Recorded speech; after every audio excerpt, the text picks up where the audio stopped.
Mr. President. Senator from Rhode Island. Thank you, Mr. President. Mr. President, today I rise to continue my series of speeches on Russian hybrid warfare and the threat it poses to our national security. Russian hybrid warfare occurs below the level of direct military conflict, yet it is no less a threat to our national security and the integrity of our democracy and our society. We must reframe our thinking to understand that these are attacks from a foreign adversary on our democratic institutions, our free markets, and our open society. We recently honored our fallen and observed the attacks of September 11, 2001. The 9/11 Commission report, which looked into what happened after the attacks, assessed that one of our government's failures in preventing those attacks was a failure of imagination. Now, too, we have the Director of National Intelligence telling us that the system is blinking red, akin to the threats we were seeing before 9/11. We must be focused on the current problem as a national security threat. This threat requires that the United States defend itself against hybrid attacks with the level of commitment and resolve as we would against a military attack against our country. For far too long, we have failed to recognize that hybrid attacks are the new Russian form of warfare. As laid out in the Russian National Security Strategy of 2015, the Kremlin's approach to conflict includes weaponizing tools and resources from across government and society. The Russian strategy states, and I quote, interrelated political, military technical, diplomatic, economic, informational, and other measures are being developed and implemented in order to ensure strategic deterrence and the prevention of armed conflicts.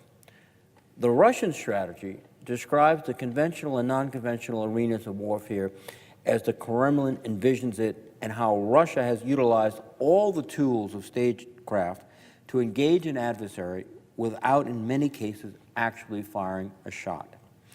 These different disciplines make up a Russian hybrid approach to confrontation below the threshold of direct armed conflict, a method that has been developing and escalating since the earliest days of Putin's rise to power in Russia.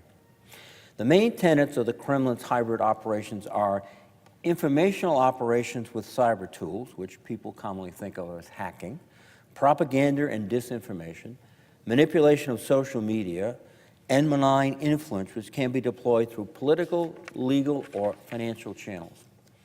A further characteristic of Russian hybrid warfare is denial and deception used to obscure its involvement. And the Kremlin deploys more than one hybrid warfare tactic simultaneously to provide maximum effect. A look at the Russian hybrid warfare doctrine also illuminates that the Kremlin sees deterrence and prevention differently than we do. And this is a critical point. We see deterrence as a way to avoid conflict, confrontation, the use of these tools. They are not merely using these tactics as a deterrence or strategic prevention in the way we think about these concepts. Instead, they are deploying these tactics aggressively, but below the threshold where they assess we will respond with conventional weapons.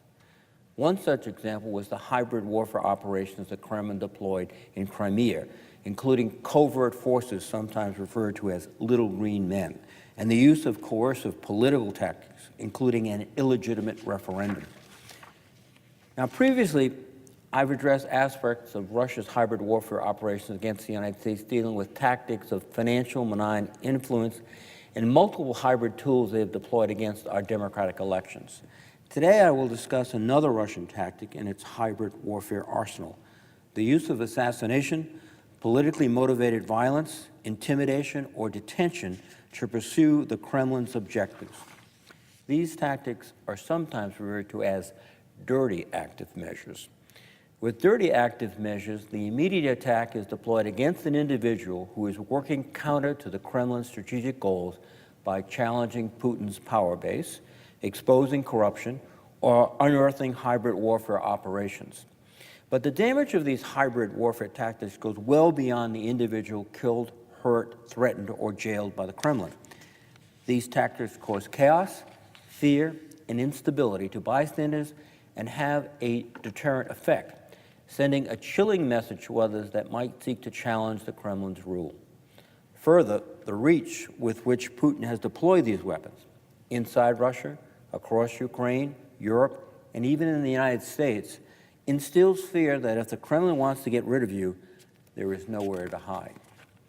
Like all aspects of Russian hybrid warfare, dirty active measures are part of a pattern of behavior which serves Russia's strategic interest. Putin's highest strategic objective is preserving his grip on power.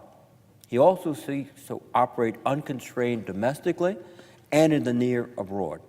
Finally, Putin seeks for Russia to be seen as equal to the United States and to regain the great power status it lost at the end of the Cold War.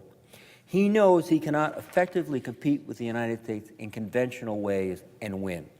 Instead, he seeks to use tools from his hybrid warfare arsenal in order to divide us from our allies and partners in the West and weaken our democratic societies from within.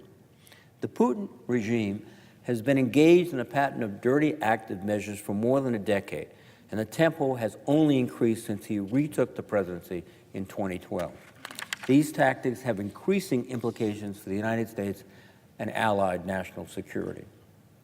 I want to address this tactic of dirty active measures because it has taken on greater urgency due to recent events.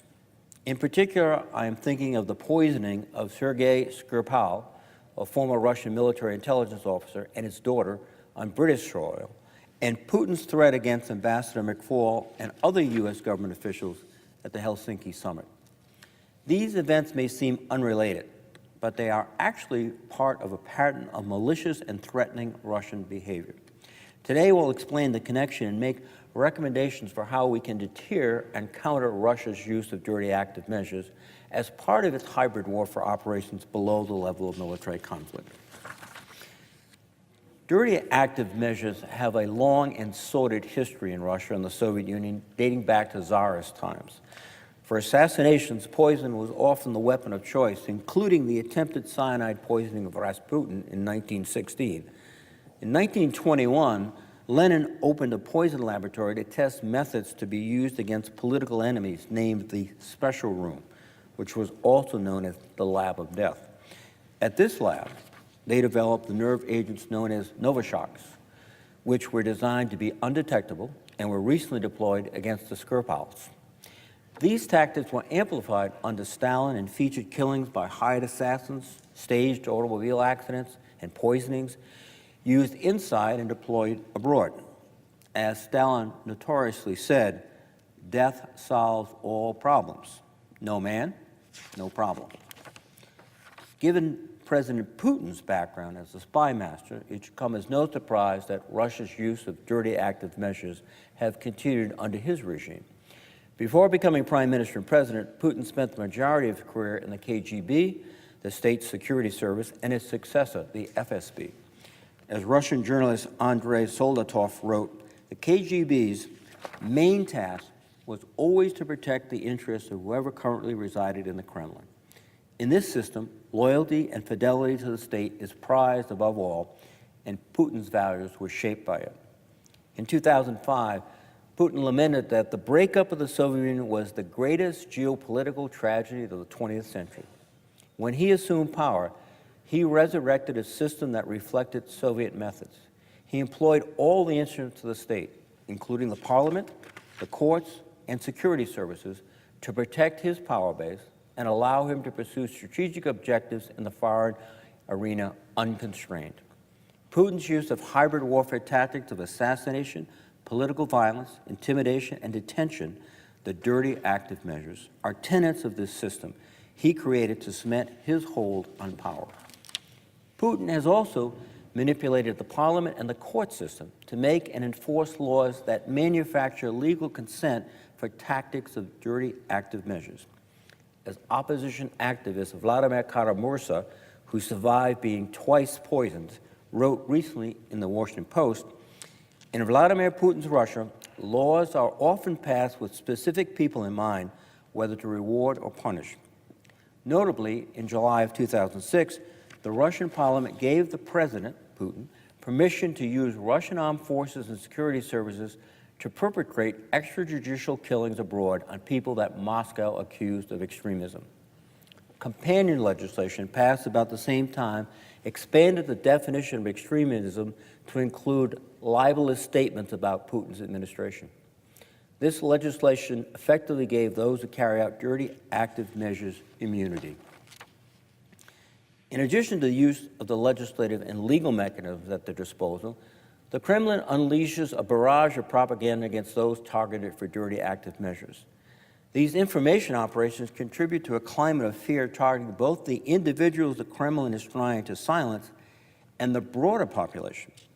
Propaganda campaigns are also deployed after the dirty, active measures carried out in order to sow confusion and make people doubt whether Russia is culpable.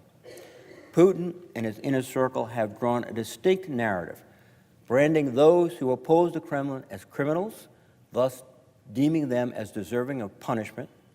They are often also accused of being part of the so-called fifth column, Russians that Putin defines as advancing foreign interests. Worse than criminals in Putin's mind are those the Kremlin viewed as having been loyal in the past, but who are now working against the interests of the state. These people are branded as traitors, and as the New York Times reported last month, traitors hold a special status for Putin.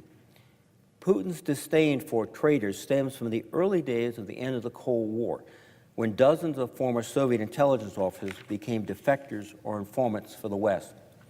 According to the Times, quote, Mr. Putin cannot speak of them without a lip curl of disgust. They are beasts and swine. Treachery, he told one interviewer, is the one sin he is incapable of forgiving. It could also, he said darkly, be bad for your health. Putin publicly threatened those considered traitors on multiple occasions. One of those episodes occurred in 2010. After a spy swap between Russia and the United States, which included the recently poisoned Skripal, Putin stated ominously, a person gives his whole life for his homeland, and then some blank comes along and betrays such people. How will he be able to look into the eyes of his children, the pig? Whatever they got in exchange for it, those 30 pieces of silver they were given, they will choke on them, believe me. For Putin, labeling his political opponents in these stark terms helps to justify the dirty active measures deployed against these individuals. These tactics of dirty active measures have been used with impunity inside Russia to silence and intimidate Kremlin critics and preserve the system of power Putin created. They have been unleashed against journalists, opposition leaders, oligarchs, and others seen as betraying the system. A Senate Foreign Relations Minority Staff report from January detailed more than 24 Kremlin critics who died under mysterious circumstances in Russia since Putin took power in 2000. The report separately compiled violent attacks and harassment on human rights activists and journalists. Russian opposition activists are also a target of dirty active measures inside Russia.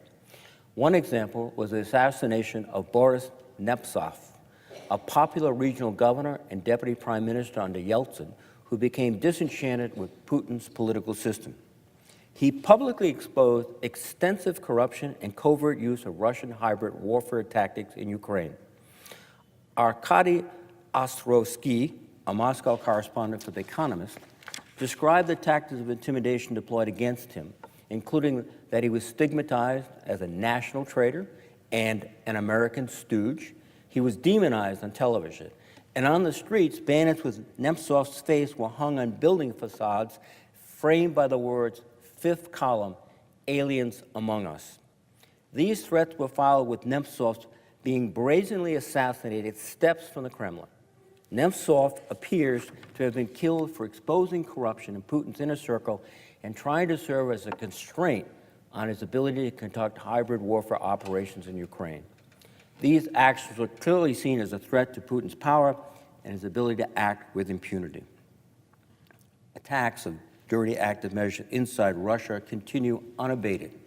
This April, Russian journalist Maxim Borodin fell to his death after investigating the Wagner paramilitary forces linked to a close Putin ally and Russian troll farm patron Yevgeny Prigozhin.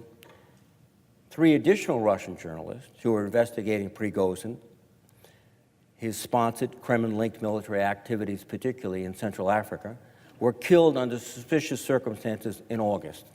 And just a few weeks ago, the publisher of a website that exposes Kremlin abuses in the criminal justice system fell ill from apparent poisoning. This attack occurred on the same day he expected to receive the results of an investigation he commissioned into the deaths of the journalist in the Central African Republic. As I have detailed here, these attacks are not officially linked back to the Kremlin, allowing for plausible deniability, but a part of a clear pattern of tactics deployed against those that work to expose activities that may hurt Putin's base of power. Putin has resorted to using dirty active measures beyond Russia's borders, which demonstrates the willingness of the Kremlin to use these tactics not only for domestic political purposes, but also as part of its hybrid warfare to advance Russia's strategic interest against other countries.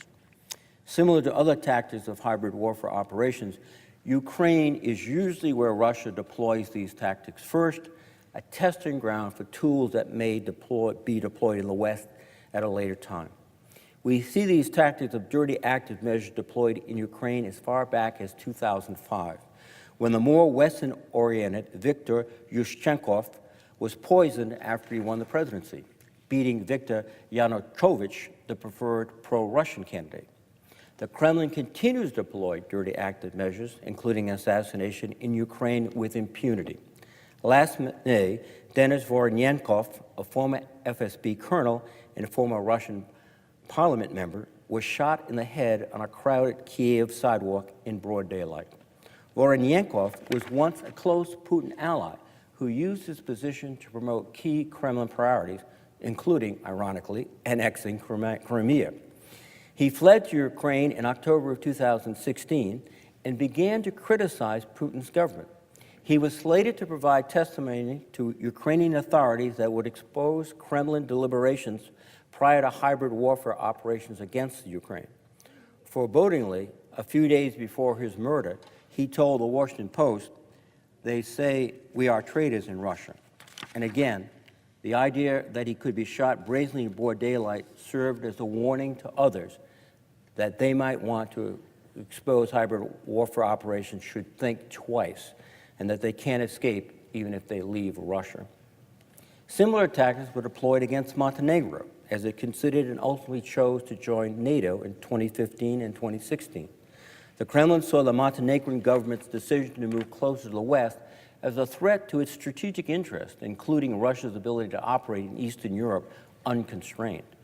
When several other hybrid warfare operations, including propaganda and information operations, failed to keep Montenegro from joining the alliance, Russian military intelligence officers planned and attempted to execute an election day coup that included plans to assassinate the Montenegrin prime minister. The attempt on the prime minister's life was unsuccessful, fortunately. However, it shows the extremes to which the Kremlin would go and the methods it would use to try to maintain its strategic interest. Beyond Ukraine and Montenegro, the Kremlin has increasingly demonstrated a willingness to use dirty active measures in the West, suggesting a sense that Russia feels it can operate with impunity even in these countries. One Western country where a pattern of Russian dirty active measures appears prominently is the United Kingdom. Investigative reports have unearthed an estimated 16 suspicious deaths over the past 12 years, and that may not even be the totality. The most well-known example of Russian dirty active measures inside the UK is Alexander Litvinenko, a former KGB and FSB officer who blew the whistle on corrupt practices of the FSB. While Litvinenko had retired from spying, he did consulting work with the British and Spanish intelligence services, helping both governments understand connections between the Russian mafia, senior political figures, and the FSB. Further, he continued to speak out against the Putin government and expose Kremlin corruption. Because of these actions, the Kremlin branded Litvinenko a traitor. He received threatening email from a former colleague who told him to, quote, "start writing a will." Litvinenko was later poisoned with polonium-210. The poisoning also served as a deterrent to others. The day after Litvinenkov's death, a member of the Russian parliament stated, the deserved punishment reached the traitor. I am sure his death will be a warning to all the traitors that Russian treason will not be forgiven. Litvinekov's poisoning served as a prologue for the poisoning of Sergei Skripal 12 years later. Skripal was a former Russian military intelligence officer who was convicted of being a double agent and sentenced to prison. As I mentioned earlier, he was traded as part of a spot swap in 2010. He was given asylum in the United Kingdom. Press reports indicated that, similar to Litvinenko, Skripal appeared to have been working with the Spanish, Czech, and Estonian intelligence services. This March, he and his daughter were poisoned by Novichok, sprayed on the door handle of his Salisbury, England home. In conjunction with the assassination attempt, Kremlin officials deflected, denied, and employed absurd propaganda and disinformation. They unleashed an estimated 2,800 bots to cast doubt on Prime Minister May's assessment that Russia was responsible and to amplify divisions among the British people. They blamed the West for the poisoning and suggested it was a hoax. Once the UK named suspects and pointed a finger at Russian military intelligence, the two alleged perpetrators went on TV and absurdly claimed to be sports nutritionists with a yearning desire to visit a Salisbury cathedral. Again, these killings are part of a pattern. Both Litvinenko and Skripal were part of the security services. They turned on the state and were deemed traitors. Even when they appeared to be safe, they were targeted for dirty active measures, sending the message that the Kremlin was the ultimate arbiter and that they can reach traitors anytime or anywhere. This message was also directed to others who might wish to expose Putin's secrets in the future or try and constrain or challenge his power. The pattern of dirty active measures also extends to the United States. This includes Mikhail Lesin, a former Kremlin insider who was crucial to Putin's consolidation of the Russian media. Lesin was also responsible for the rise of Russia's TV and internet platform, RT, a tool the Kremlin uses to deploy propaganda and disinformation across the world, including against the United States during the presidential election in 2016. Lesin was reported to have had a falling out with two members of Putin's inner circle, including a longtime friend that is known as Putin's banker. Lesin was found dead under suspicious circumstances in a Washington, D.C. hotel room in November of 2015. The D.C. coroner concluded the death was accidental and that he died alone, despite noting that Lesin had sustained blunt force injuries to his neck, torso, upper and lower extremities. Lesin was allegedly planning to tell the secrets of a major component of the Kremlin's hybrid warfare operations to the Justice Department when he appeared to have conveniently died before he could explain its inner workings. And similar to other dirty active measure campaigns, the Kremlin unleashed a disinformation campaign to ensure plausible deniability and generate confusion about the circumstances surrounding his death. Here, too, Lesin appears to fit the pattern of being targeted for revealing aspects of the hybrid warfare campaigns that the Kremlin has come to rely upon. In what appears to have been an even more brazen move for Putin, he engaged in dirty active measures while the whole world watching. While standing next to President Trump in Helsinki, President Putin proposed that he would allow Special Counsel Mueller to interview the 12 Russian military intelligence officers indicted on charges of large-scale cyber operation to interfere with the 2016 presidential election, but there was a catch. Putin announced that in return he would expect that Russian authorities would be able to question current and former U.S. government officials that Putin described as having something to do with illegal actions on the territory of Russia. President Trump stood next to President Putin during this disinformation operation and endorsed it as being, quote, an incredible offer that he and his administration actually considered. The very next day, Russian officials announced a list of 11 accused criminals that they wanted to interrogate because in the course of doing the work of the United States of America, they took stances that the Kremlin opposed. Among those listed was a congressional staffer who helped write the Magnitsky Sanctions Act and former U.S. Ambassador to Russia, Michael McFaul, who served as the point person for the Russia reset during the Obama administration and as ambassador to Russia from 2012 to 2014. During McFaul's time as ambassador to Russia, the Kremlin unleashed its hybrid warfare playbook against him. They denounced him as an enemy and had their security services follow his family. The Kremlin also deployed a disinformation campaign against him that accused him of being a pedophile. The Kremlin was using these active measures in an attempt to instill fear in him and others that they could be killed, hurt, or jailed for doing the work of the United States government. The United States and Western countries more broadly must understand that these attacks are not random. They are part of a pattern, a doctrine of hybrid warfare that is being spread across the globe. We need to understand that assassinations, violence, threats, and intimidation are tools and tactics that Putin is using to achieve strategic or foreign policy goals, and these activities are harming our national security. For instance, the New York Times reported in August that vital Kremlin informants have gone silent, leaving our intelligence community in the dark about what Russia's plans are for November's midterm elections. The report continues that American officials familiar with the intelligence concluded they have gone to ground amid more aggressive counterintelligence by Moscow, including efforts to kill spies. These are not just brutal tragedies or incidents. The use of dirty active measures are purposeful and are intended to advance Putin's agenda short of using tools of conventional warfare. The United States must lead with strong denouncements against dirty active measures and all other hybrid tactics used by Russia or any other country. It is particularly critical that the President denounce Russia's threats against U.S. officials for their actions in carrying out U.S. foreign policy or advancing our national security interests. Instead, the President's deference to Putin at Helsinki sent the wrong signal to Putin in the face of his threats.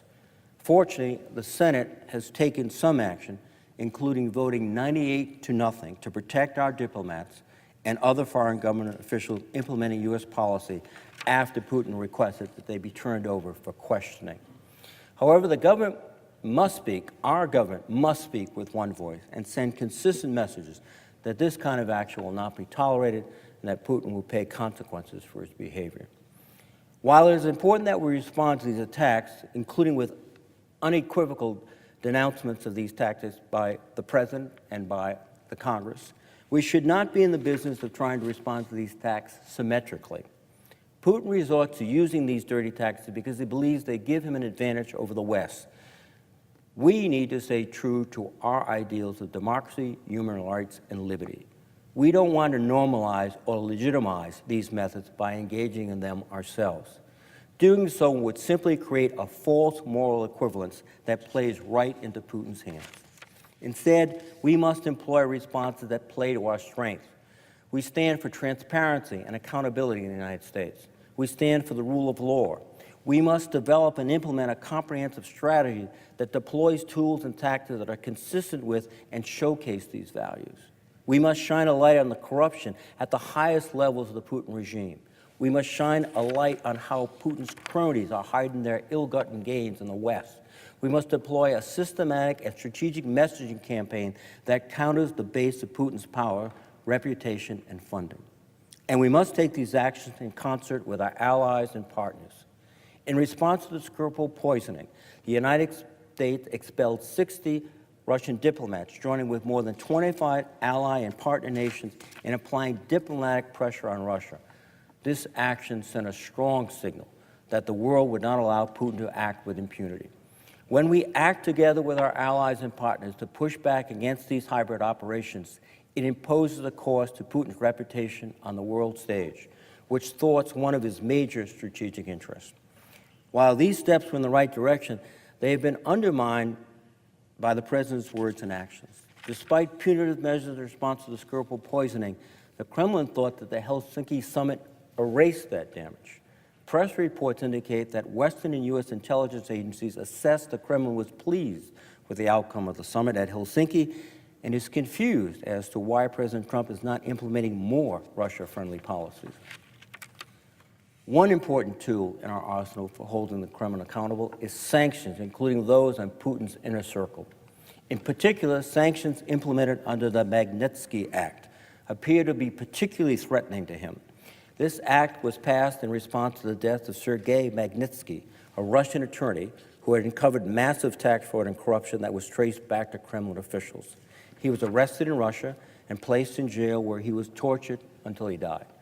The origins of the Magnitsky Act were to hold accountable those in the Russian government who were complicit in Magnitsky's abuse and death by sanctioning their assets and barring them from receiving American visas. Subsequently, the Magnitsky Act has been expanded to include those who are culpable of acts of significant corruption and abuse. Russian expert Heather Conley of the Center for Strategic and National Studies testified recently at a bank committee hearing about the significance of Magnitsky sanctions to Putin. She said, because the Kremlin has based its economic model and its survival on kleptocracy, sanctions and other policy instruments dedicated to preventing the furtherance of corruption, or worse yet, in the minds of the Kremlin, to providing accurate information to the Russian people of the extent of this corruption, are a powerful countermeasure to Russia's malign behavior. The Magnitsky sanctions, along with those designated under the Countering America's Adversaries Through Sanctions Act, or CAATSA, threaten Putin's power structure and present a counter-narrative of corruption and abuse by the Kremlin. We need to continue to use these sanctions to hold those who are complicit in dirty active measures and those who are responsible for aggression, corruption, and interfering in our election accountable. Ratcheting up sanctions on those in Putin's inner circle is a way to make Putin and his cronies feel pain and has the potential to change their behavior. Additional sanctions should be imposed on oligarchs and high-ranking government officials to target Putin's base of power and further expose the corrupt nature of their sources of income. We should also consider declassifying the so-called 241 report, compiled by the intelligence community along with the Departments of Treasury and State. This report required an assessment of the net worth of senior Kremlin officials and oligarchs, their relationship to Putin and his inner circle, and evidence of corrupt practices. If we were to release such a report with redactions for portions with national security implications to the public, it would further expose malign influence activities and unexplained streams of wealth. Congress has provided many tools for the administration to implement, and it's time to utilize them fully. Implementing them in a transparent, public manner is likely to cause reputational harm to Putin himself and restore a measure of confidence in the administration here at home. However, specifically targeting sanctions this way is unlikely to cause large-scale harm to the Russian people or to our European allies. It is very clear that implementing sanctions is far more effective when done with the cooperation of the international community. The most effective sanction regimes are those that are implemented in a multilateral fashion. I urge the administration to engage with our allies and partners to coordinate sanctions enforcement and further escalatory steps as warranted. That includes working through diplomatic channels to ensure that the sanctions placed on Russia by the European Union remain in place. A coordinated front of the United States and our European allies provides the greatest chance of successful implementation of sanctions and deterring further aggression by Russia. The administration must also place a premium on exerting diplomatic pressure to isolate those who flout or who do not enforce sanctions on Russia. Another form of pressure should be an increase in assistance to pro-democracy and civil society groups in Russia and in nations of the former Soviet Union. Working with these groups in conjunction with our allies, partners, and the private sector would provide another means of raising the cost on Putin and his oligarchs. Putin is threatened by the success of democracies and private enterprise. In addition to sanctions, we must continue to play a strong role in law enforcement, along with our allies and partners. That includes aggressive prosecution of murders and threats of violence to limit the impunity with which Putin operates. With Litvinenko, it took almost 10 years for the United Kingdom to have an official inquiry into the assassination. The United Kingdom has acted quicker in the wake of the Skripal poisoning, moving to identify suspects and hold the Kremlin accountable for these actions. We need to adopt UK's lessons learned to ensure that those who seek to use these weapons will be prosecuted fully and without delay. We have missed too many of these dirty active measures operations for far too long. We must recognize that this is an element of Russia's hybrid warfare. We must not fail to have the imagination to see what is happening right before our eyes. We must do more to identify and attribute these attacks from Russia. These attacks have only grown more brazen and won't stop unless we take strong measures to counter them and send the message that dirty active measures are unacceptable and will be costly to Russia or to any other country which uses them. With that, Mr. President, I would yield the floor.